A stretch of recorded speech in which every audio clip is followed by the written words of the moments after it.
Tuck Everlasting by Natalie Babbitt. Chapter 2. And so, at dawn, that day in the first week of August, May Tuck woke up and lay for a while beaming at the cobwebs on the ceiling. At last, she said aloud, "The boys'll be here tomorrow." May's husband, on his back beside her, did not stir. He was still asleep, and the melancholy creases that folded his daytime face were smooth and slack. He snored gently, and for a moment the corners of his mouth turned upward in a smile. Tuck almost never smiled except in sleep. May sat up in bed and looked at him tolerantly. "The boys'll be here tomorrow," she said again, and a little more loudly. Tuck twitched, and the smile vanished. He opened his eyes. "Why'd you have to wake me up?" he sighed. "I was having that dream again, the good one, where we're all in heaven and never heard of Treegap."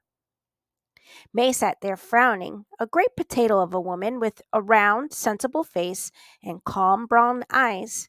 "It's no use having that dream," she said. "Nothing's going to change."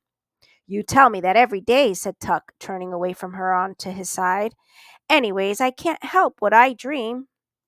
"Maybe not," said May, "but all the same, you should have got used to things by now." Tuck groaned. "I'm going back to sleep," he said. "Not me," said May. "I'm going to take the horse and go down to the wood to meet them." "Meet who?" "The boys, Tuck, our sons. I'm going to ride down to meet them." "Better not do that," said Tuck. "I know," said May, "but I just can't wait to see them. Anyways, it's 10 years since I went to Treegap. No one'll remember me. I'll ride in at sunset, just to the wood. I won't go into the village. But even if someone did see me, they won't remember. They never did before now, did they?" "Suit yourself, then," said Tuck into his pillow. "I'm going back to sleep." May Tuck climbed out of bed and began to dress. 3 petticoats, a rusty brown skirt with one enormous pocket, an old cotton jacket, and a knitted shawl which she pinned across her bosom with a tarnished metal brooch. The sounds of her dressing were so familiar to Tuck that he could say, without opening his eyes, "You don't need that shawl in the middle of the summer." May ignored this observation. Instead, she said, "Will you be all right? We won't get back till late tomorrow." Tuck rolled over and made a rueful face at her. "What in the world could possibly happen to me?" "That's so," said May. "I keep forgetting."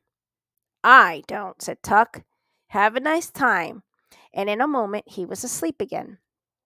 May sat on the edge of the bed and pulled on a pair of short leather boots so thin and soft with age it was a wonder they held together. Then she stood and took from the washstand beside the bed a little square-shaped object, a music box painted with roses and lilies of the valley.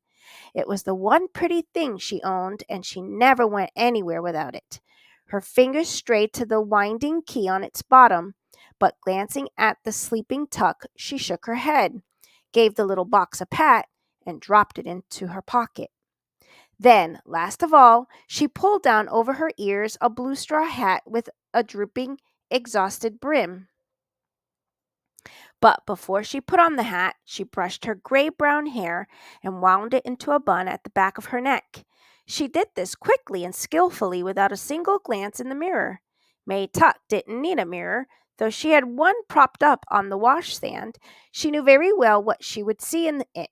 Her reflection had long since ceased to interest her, for May Tuck and her husband and Miles and Jessie, too, had all looked exactly the same for 87 years.